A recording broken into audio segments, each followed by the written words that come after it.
काय कारण होतं न्यायला? इंदापूरला मोठं ऊसाचं आंदोलन 2011 साली झालेलं, 12 साली झालेलं होतं, 11-12 साली. आणि अनेक कार्यकर्त्यांच्यावरती त्यावेळी काँग्रेस आणि राष्ट्रवादीच्या सरकारनं गुन्हे दाखल केलेले होते. आणि त्या संदर्भामध्ये गेली आम्ही 13 वर्ष झालं या न्यायालयीन प्रक्रियेमध्ये या ठिकाणी आलो. आणि त्यानंतर आम्ही या ठिकाणी आलो. विधिमंडळ चौकशी समितीचा अहवाल आला आहे. माणिकराव कोकाटे जवळपास 20 मिनिटे पत्ते खेळत होते असं त्या अहवालात समोर आले, असं ट्विट रोहित पवारांनी केलं. शेवटी विधान परिषद आणि विधानसभा याचं जो नियंत्रण आहे ते अध्यक्ष आणि सभापती यांच्याकडे असतं. आणि त्या बाबतीतला निर्णय हे सभापती घेत असतात. त्यांच्या कक्षातला हा सगळा एकंदरीत माणिकराव कोकाटेंवरती गेले अनेक दिवस झालं त्यांच्याकडे राजीनामा देवा मागणी होते. ते शेतकऱ्यांबद्दल वक्तव्य करतात, पण अद्यापपर्यंत राजीनामा होत नाही. एक गोष्ट आपल्याला लक्षात घ्यावी लागेल की सगळ्याच लोकप्रतिनिधींनी सत्तेवर असून सत्तेवर नसून सगळेजण जाग्या ठेवून खऱ्या अर्थानं हे पवित्र कायदा मंडळाचे ठिकाण आहे त्या ठिकाणी काम करायला. शेतकऱ्यांचे नेते किंवा शेतकऱ्यांचे प्रश्न आपण वेळोवेळी मांडत आलेला आहात. शेती मंत्री म्हणून माणिकराव कोकाटेंचं मागच्या जे काही मंत्रिमंडळ स्थापन झाल्यापासूनचं एकंदरीतच आढावा घेतला तर आपण काय सांगाल? त्यांचं वक्तव्य हे 12वरचं असावं अशा पद्धतीचं आहे. थोडंसं त्यांचा एकंदरीत कामाचा कपडा बघितला तर तो फार चांगला आहे, परंतु तोंडाला कुठेतरी कुलूप असणं सुद्धा गरजेचं आहे. भ्रष्टाचारी नेत्यांना वाचवण्यासाठी राज्यात नवीन फडणवीस ऍक्ट आणलाय आणि राज्यपाल कारवाई करत नाहीत, राष्ट्रपतींकडे धाव घेणार आहे अशी टीका संजय राऊतांनी केली. संजय राऊत असं म्हणतात की भ्रष्टाचारी नेत्यांना वाचवण्यासाठी राज्यात नवीन फडणवीस ऍक्ट आणलाय आणि राज्यपाल कारवाई करत नाहीत, तर मग आता राष्ट्रपतीकडे आम्ही धाव घेणार आहोत. संजय राऊतांनी हे वक्तव्य करावं, राज्यपाल कारवाई करत नाही म्हणजे गाढवानं हसावा अशातला हा प्रकार. महायुतीतले नेते सतत वादग्रस्त वक्तव्य करतात, त्याबद्दल काय? त्याला जोडून एक प्रश्न आहे. असं काही नाही आहे. महाराष्ट्रामध्ये अनेक वेळा अशी वक्तव्य झालेली आहेत. त्या काळामध्ये सोशल मीडिया, इलेक्ट्रॉनिक मीडिया ही माध्यमं फार कमी होती.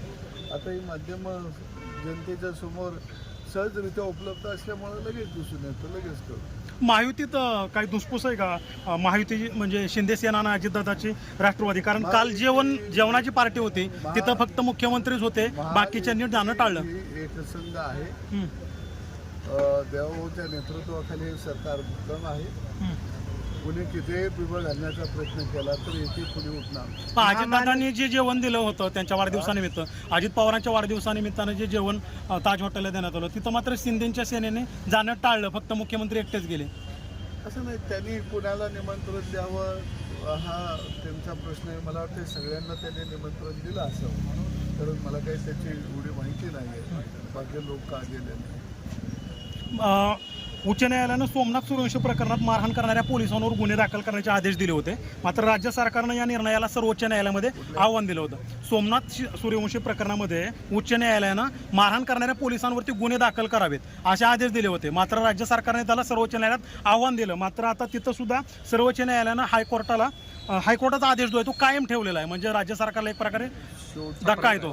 प्रत्येक संस्था ही तिचं स्वतंत्र अस्तित्व आहे आणि त्या संस्थेला निर्णय घेण्याचा त्यांचा अधिकार आहे असं मला वाटतं. शक्तीपीठ मार्गावरून थोडासा गदारोळ सुरू आहे. शेतकरी म्हणतात जमीन देणार नाही, इकडे सरकार म्हणते आम्ही करणार आहे. शेतकरी संघटना म्हणून तुमची काय भूमिका असणार? शेतकऱ्यांना विश्वासात घेऊन विकासात्मक योजना राबवाव्या ही भूमिका पहिल्यापासून माझी आहे.